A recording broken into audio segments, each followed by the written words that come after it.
So it used to be when I was flagging on a goal or I didn't feel committed or follow through, I would just beat myself up and think how I didn't have any willpower. I just really wasn't up for this and I wasn't cut out for whatever this goal was. And actually, what I found was it wasn't a problem of willpower so much as accountability. And I want to show you in this video how to use accountability as a tool, not to beat yourself up with because you didn't follow through with something or you weren't compatible, but rather as a tool to follow through without beating yourself up. In today's video, I'll share 4 tips with one bonus tip. I like to keep it coming to the end about how you can use accountability and use that to kind of help reach your goals. So the first step would be to define what your accountability is. And what I mean by that is be very specific about what you want to be accountable to.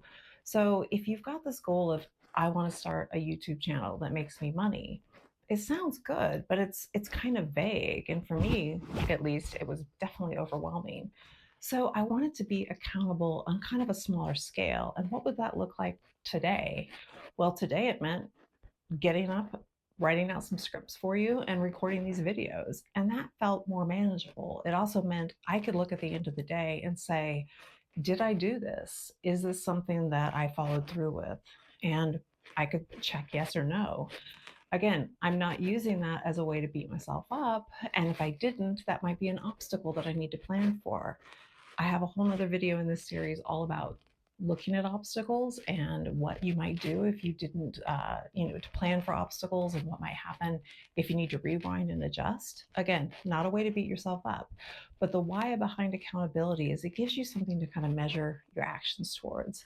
And again, use accountability for your actions rather than just the results. So again, I want to lose weight or I want to be healthy versus I am going to eat a portion of protein for every meal today. It feels like something you can look at the day and say, yeah, I did that. So the next two are kind of 2 types of accountability. And I do want to do a shout out to Gretchen Rubin and her book, Better Than Before, and the following book, Tendencies, because she really does talk about how external and internal accountability can kind of shape your habits. And it's actually really helpful when you're trying to form your habits, realizing which ones might resonate better for you. But for some examples of external accountability, that might be for you having a coach or having a friend that you follow through with, a workout buddy that you meet at the gym. It can sometimes be, it's usually something other people. I know my partner, when he wants to work out, he's really much more committed to it when he's on a team and feels like other people are depending on him and there's some competition and he has to be somewhere at a certain time. There's also technology can provide accountability. You can use a tracker or you can use apps that follow things. You can wear a watch that will tell you how many steps you've taken and what your activity level are. Those are all things outside yourself that are holding you accountable to a goal you've set. And again, a visual tracker can be really helpful. And again, it needs to be something that you'll actually use. So I have some tracking I do. Again, I've shared with you that I keep a journal and have a morning practice. And I will have a series about journaling and how to use that. If I have that ready, I will try to, if I have figured this out, how to link to that video. It'll be somewhere on my channel. So be sure to come and see that. But I have actually found that I sometimes will use external trackers as a way of like busy work. Well, for a while, I had like a big graph paper that I would like check things when I did every day. And I would have like, I don't know if you know these bullet journals where you would write out different things and you would kind of a way to check yourself out. But for me, I personally felt like I was using that as like a distraction method. So it wasn't actually getting me any more my goal, but I had a really pretty journal. So check in with yourself. Again, use that body scanning and see, is this actually helping me move to the goal or am I just using this as like busy work? So check in with that. So the third kind of step and goal, the other kind of motivation is internal accountability. And this is what I have found is what most resonates for me. Um, if I can figure out my reason, my compelling reason and why, and I have a video on that if that doesn't if that's something you want to explore a little bit further. And I am somebody that's like a questioner. I want to find out why this is. So when I, for instance, wanted to do a YouTube channel and found out that, wow, you can get monetized doing this, I figured out the reasons why I wanted to do this. And that is what actually motivates me. Once I had those reasons, then for me, it was much easier to do all the other things for accountability by putting those steps in my calendar, following through, doing things even when I wasn't motivated to do that, which is, I tell you, a lot of the time. And some of the tips that I might just share with that is, again, I do a daily check in. So every morning I write out kind of a version of my future channel. So I'll say, hey, CEO Erin with her YouTube channel, Self Coaching for Skeptics, in 1 year is monetized and makes X amount of money per month. And I just check in every single day. I also sometimes do it on a more personal level. It kind of can look like a to do list, like, here's the things I'd like to do today. And I do find that planning out, it kind of gives my brain something to focus on, and it's like I'm putting the accountability out there. And then the next day, or if I look at it later that evening, I can say, did I do those things that I said I was going to do? And if not, why? What came up? And one of the things, like I said, using that kind of idea of your future self to kind of plan for, hey, what do I want my outcome to be?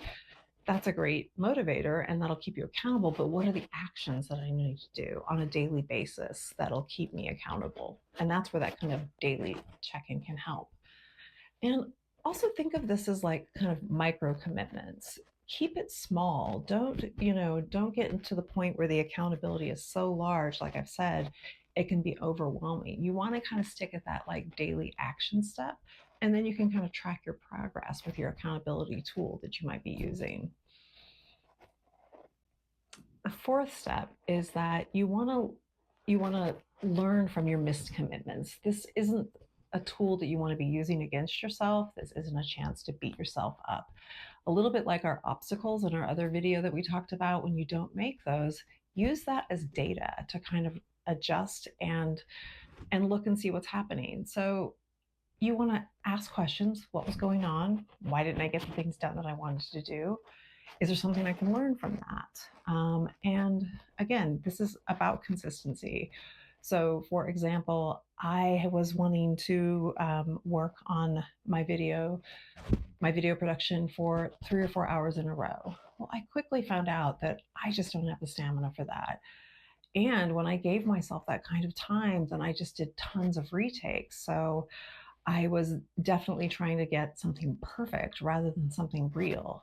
And so for myself, I found I did better when I kind of committed and I made myself try to do things in one take. And then, if I really flubbed something up, I knew I would have a chance to edit that. And honestly, I keep a lot of my flubs in. So when you see me brushing hair out of my face, or, realizing that I've tripped up on a word or said the same thing twice in one sentence, I just want to go with it. I want to be who I am with you. So that helps. So your one bonus tip, and I will confess, this isn't one that I'm particularly remember to do. So I actually have put this into my calendar as a little reminder, but it's to celebrate your wins. And when I say celebrate your wins, this does not need to look like getting pom poms out and shaking them. And I'm kind of laughing as I say that because that is exactly something that my coach Karen does every week when we meet. We spend 3 minutes of our coaching session or so talking about our wins that week. And she does, she gets her pom poms out and shakes them. And it feels great. But it also means that throughout the week, I'm looking for those wins to celebrate. And so I try to do this on a daily basis. Now, often what I found, if I put it at the end of my calendar at the end of a work day, as I won't even remember to look at it as I'm shutting down my laptop for the day. But I do encourage you to try it, just to say, to spend a little bit of time when you reach that goal to be like, yeah, yeah, I nailed it. Look at that. I will be doing that after I record these videos today because I have planned for this and I want to get these done. But I've also know that my reward is that I'm going to be taken out to dinner. We're going to go out for a meal. I'm going to be able to celebrate and think to myself, yeah, I did it. I'm proud of myself. And that feels great. So again, accountability is a skill, excuse me. Accountability is a skill. It's not a punishment. So don't take what I've said here as some way like, oh no, here's another thing I have to do. But rather think of it as a way that when you're not feeling motivated, you know you can rely on some external and some internal accountabilities there. Start small, track what you're doing, and adjust as necessary. And if you found this video helpful, be sure to subscribe and check out the other videos in this playlist. See you soon.